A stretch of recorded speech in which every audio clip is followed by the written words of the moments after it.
Kevin Mitnick. The name sends shivers down the spines of security experts and sparks curiosity in tech enthusiasts. He is a legend. Mitnick was once the world's most wanted hacker. He is now a renowned security consultant. His story is a captivating journey through the world of cybersecurity, a tale of intrigue, pursuit, and ultimately, redemption. Mitnick's life is a testament to the ever-evolving nature of cybersecurity. What was once a playground for his rebellious spirit is now the field where he shares his expertise. He helps others protect themselves from the very tactics he once employed. This essay delves into the life and times of Kevin Mitnick. We will explore his transformation from a teenage tech whiz to a convicted cybercriminal, and finally we will follow his journey to becoming a respected authority in the cybersecurity world. Join me as we unravel the enigma that is Kevin Mitnick, the hacker who changed sides. Kevin Mitnick's fascination with technology began at a young age.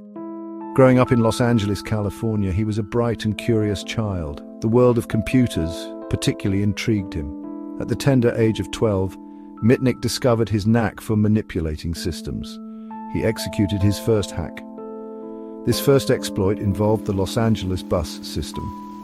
Mitnick, with his characteristic ingenuity, figured out how to create free bus passes.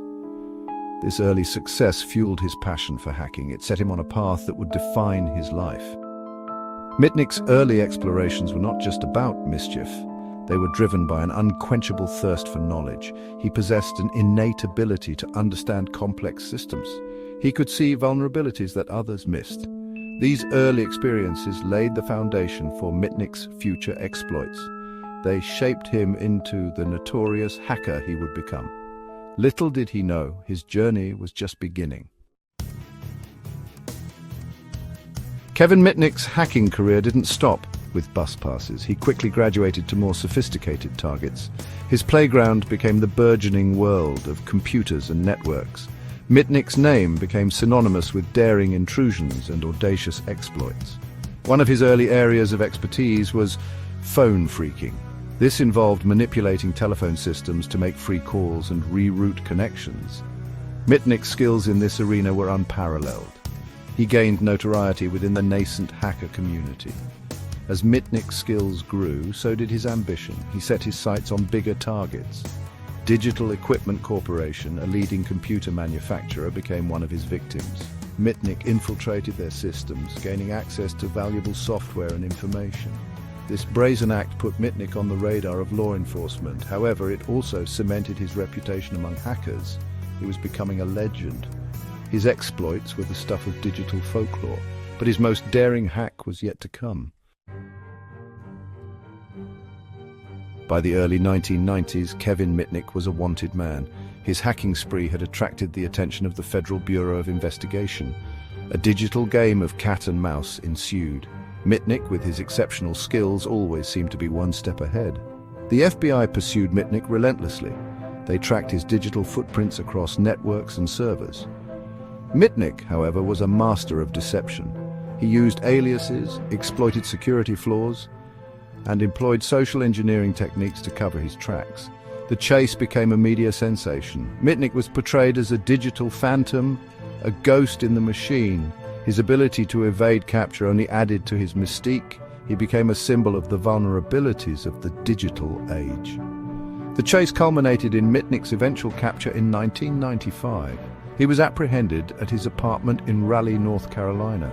The FBI had finally caught their man. The news of his arrest sent shockwaves through the hacker community and beyond.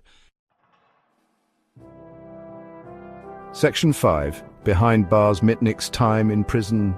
Kevin Mitnick's arrest marked the end of his run as a fugitive. He was charged with various computer and wire fraud offenses. The judge, deeming him a danger to society, denied him bail.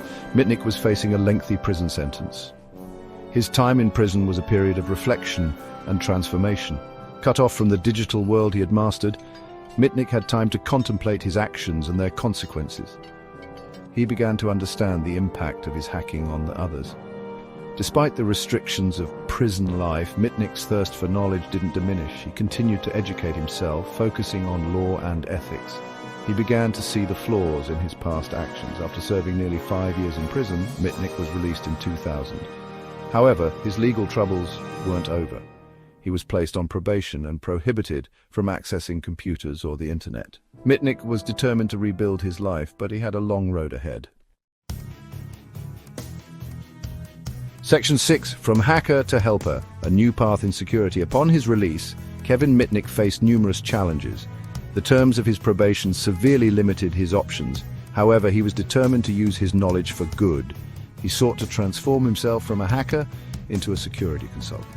Mitnick's reputation preceded him. Many companies aware of his past were hesitant to hire him. However, some recognized the value of his unique perspective. They saw an opportunity to learn from the master himself. Gradually, Mitnick began to rebuild his life. He secured consulting contracts with reputable firms. He leveraged his hacking skills to identify vulnerabilities in their systems. Mitnick was now using his powers for good. He also embarked on a writing career.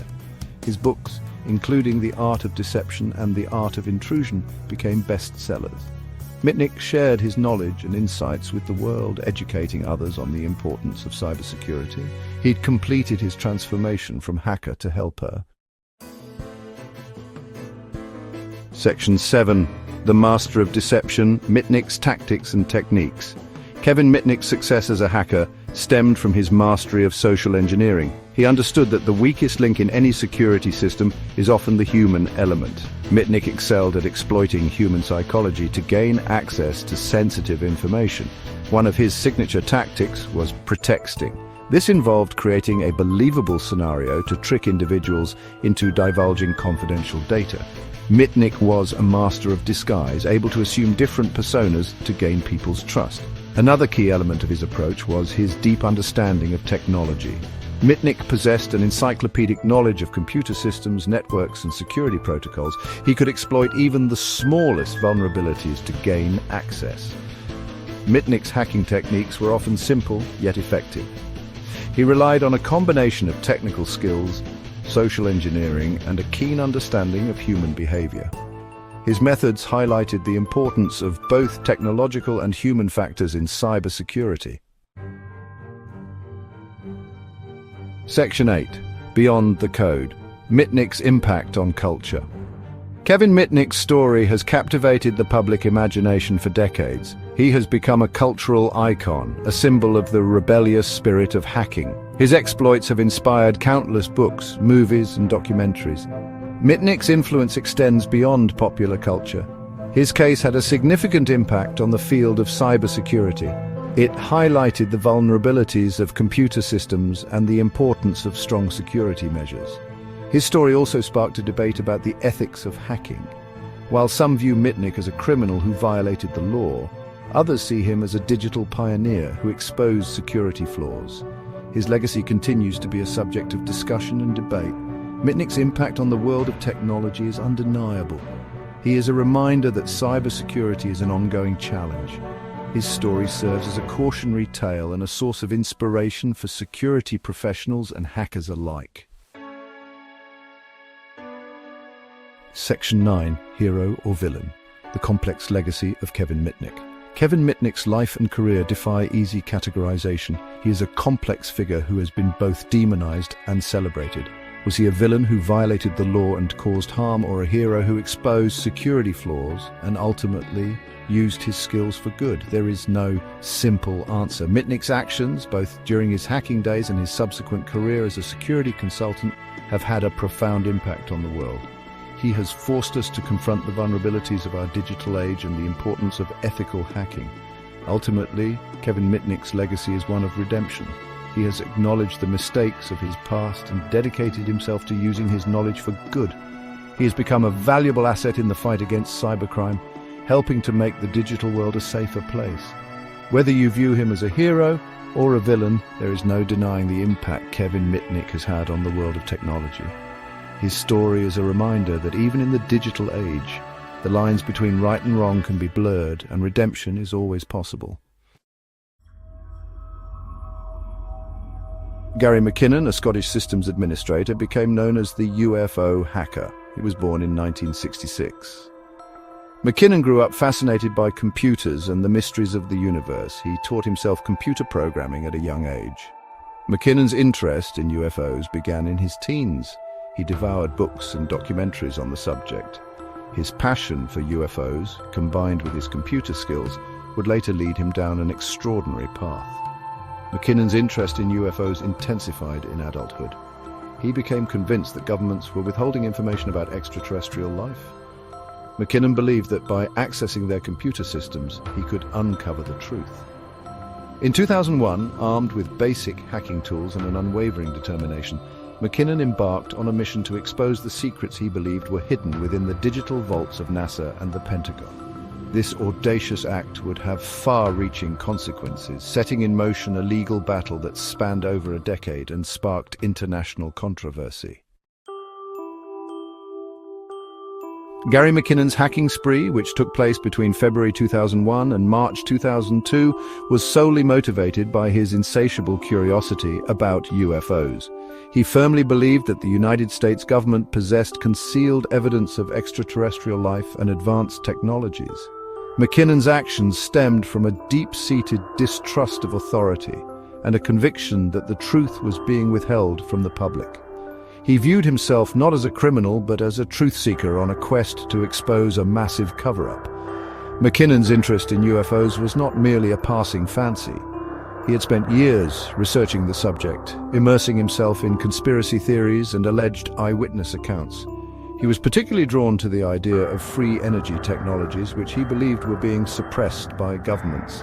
McKinnon's hacking expedition was driven by a desire to find evidence to support these beliefs, to prove to the world that we are not alone in the universe and that hidden technological marvels exist.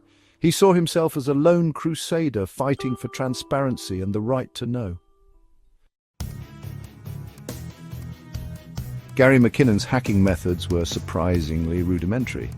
He exploited vulnerabilities in Microsoft Windows operating systems using readily available tools and techniques. McKinnon's primary weapon was a Perl script that allowed him to scan for computers with weak or default passwords. He then gained unauthorized access to these systems, often using common usernames and passwords.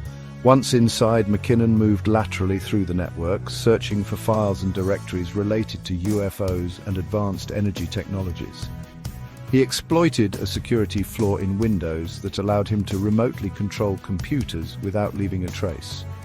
McKinnon's lack of sophisticated hacking skills was compensated for by the sheer scale of his operation. He compromised over 97 computers across 16 US government networks, including those belonging to NASA, the Pentagon, and the US Army, Navy, and Air Force. His relentless pursuit of information left a trail of digital footprints across some of the most sensitive networks in the world.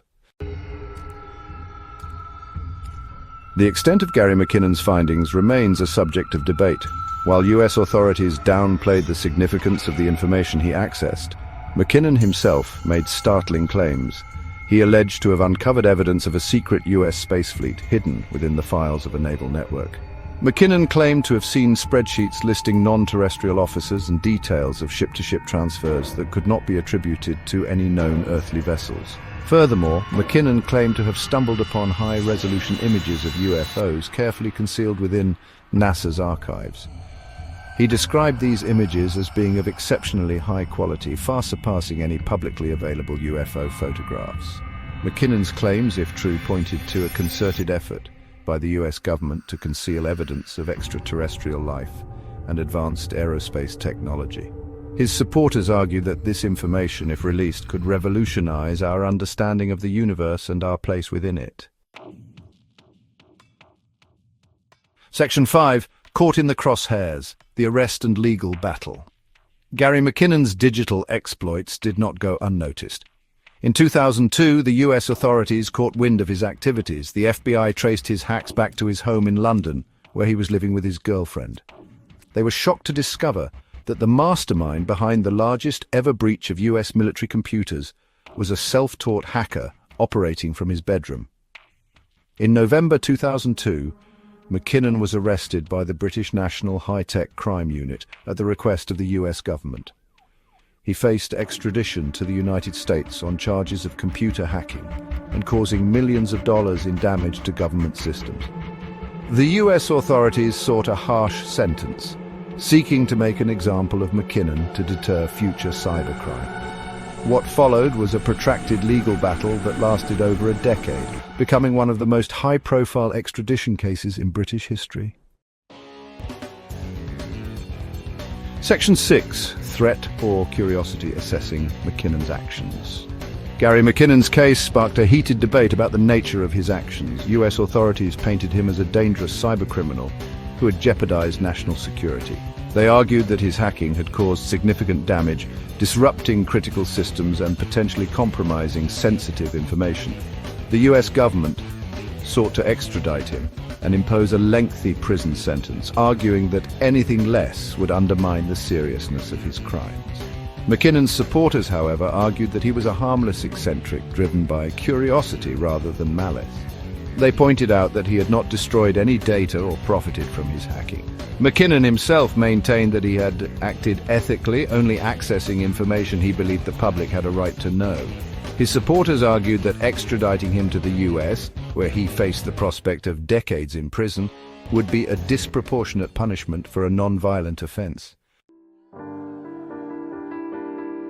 Section 7. Where is Gary McKinnon now?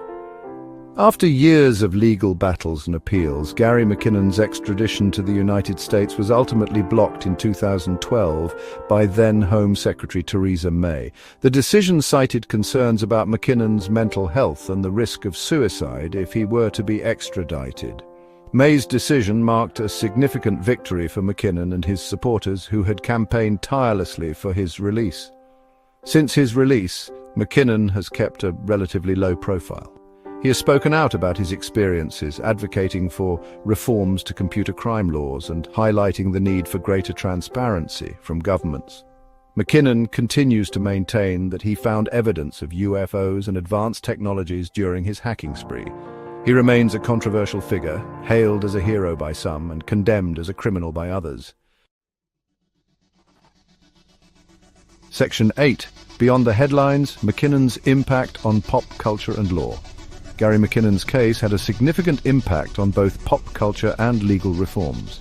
His story became the subject of numerous documentaries, books, and news articles, capturing the public's imagination and sparking debate about hacking, government secrecy, and the pursuit of truth. The case highlighted the vulnerabilities of government computer systems and the potential consequences of even seemingly harmless hacking. Moreover, McKinnon's case prompted calls for reform of the Computer Misuse Act 1990, particularly regarding the extradition of hackers to the United States. Critics argued that the law was outdated and failed to adequately distinguish between malicious hacking and acts driven by curiosity or a desire to expose wrongdoing.